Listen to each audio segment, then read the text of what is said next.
তাতে নমাই দিম মেডিকেলত নমাই দিম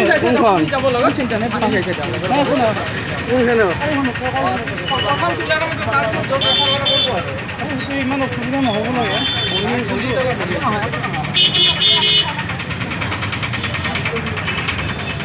আপুনি আগত বহি লওক দেৰি কৰিব নালাগে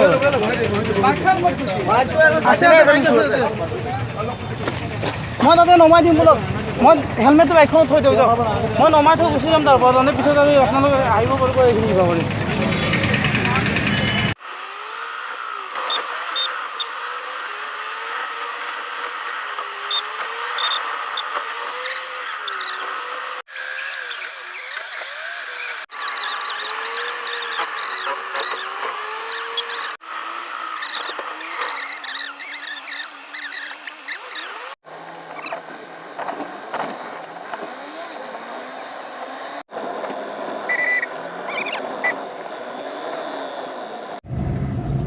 দেউতাকৰ বিশেষ একো হোৱা নাই দিয়ক সেইকাৰণে বাইক চলাই আহিব দেউতাকে আপুনি ভয় নাখাব পালোঁ দিয়ক আমি হস্পিটেল পালোঁ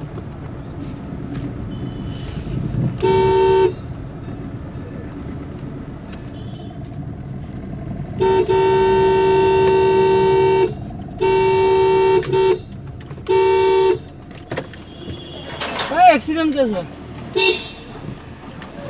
আপোনালোকৰ ইয়াতে কাম কৰা মানুহ দেই কোনোবা গম পাইছে না আগতীয়া কৰি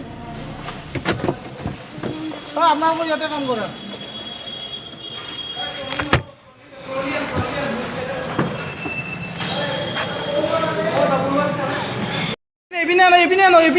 এইপিনে খালী আছে মই গাড়ীখন আগত দিয়ক মই গাড়ীখন আগত দিছোঁ ৰ'ব অলপমান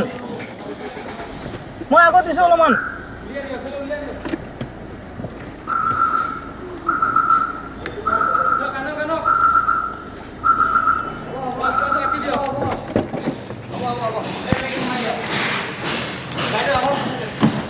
নোৱাৰে যাব নোৱাৰে সেই কৰিব লাগিব ধৰিব লাগিব তাইক লৈ যাওক ভাগ্য ভাল মই একদম লগে মই হেৰি কৰি দিছোঁ কৰিছিলে মই লগে পাইছোঁ তাতে তাৰমানে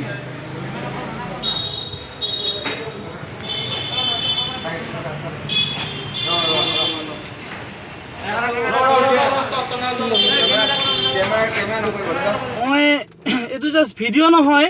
এইটো যিটো ৰিয়েল লাইফত চলি থকা মোৰ বস্তুখিনি সদায় তেনেকুৱা থাকে আৰু আজি মই মোৰ লগত জড়িত এটা ঘটনাৰ বিষয়ে আপোনাক জনাইছোঁ মই আমিনগাঁও গৈছিলোঁ বুকিং এটা লৈ পেলাই আৰু আমিনগাঁৱৰ পৰা যেতিয়া মই ৰিটাৰ্ণ হৈ পেলাই তাতে বজাৰ এখন আছিলে বজাৰখনত জাষ্ট সোমাওঁতে বজাৰখনত এনে মানে চাই পেলাই তাৰ ছাইডত দেখিলোঁ মানুহৰ ভিৰ হোৱা দেখা পাই মই লগে গাড়ীখন ছাইড কৰি লৈ পেলাই মই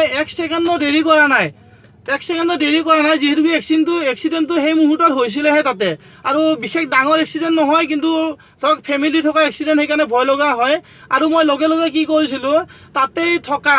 তাতে থকা মাক জীয়েক আৰু দেউতাক আছিলে এখন গ্লেমাৰ বাইকত তেওঁলোকে বিশেষ দুখ পোৱা নাই অলপ দুখ পাইছে কিন্তু সেইখিনি ভাল পাই যাব তাৰপিছত মই লগে কি কৰিলোঁ বোলে এটা কাম কৰক দাদা দেৰি কৰিব নালাগে মোৰ গাড়ী আছে বহাই দিয়ক মই লগে লৈ আজি আহি পেলাই তেওঁলোকক মাৰোৱাৰী নাৰ্ছিং হোমত ইয়াতে মাৰোৱাৰী মেটাৰনিটিত তেওঁ কাম কৰে তেওঁক আনি পেলাই তাতে মই গোটাই দিলোঁ আৰু এই বস্তুটো মই এইটোৱে ক'ব বিচাৰিছোঁ আপোনালোকে যোনে এনেকুৱা যিকোনো এক্সিডেণ্ট দেখিলে পুলিচৰ ভয় নকৰিব বা কাৰোলৈ ভয় নকৰিব এইখিনি সময়ত আপুনি সহায় কৰিব সহায়টো মানে কেনেকুৱা বহুতে ভয় কৰে যে এক্সিডেণ্ট কেছ হয় মই নিম পুলিচ আহিলে কিবা ক'ব কিবা হ'ব সেনেকুৱা নহয় আমি যিমানখিনি পাৰোঁ সহায় কৰিব লাগে আৰু পিছত দেখা যাব কিন্তু আগতে যিখিনি সময়ত মানুহজন আমি উদ্ধাৰ কৰিব লাগে সেইখিনি আৰু মই লগে তেওঁলোকক মোৰ গাড়ীত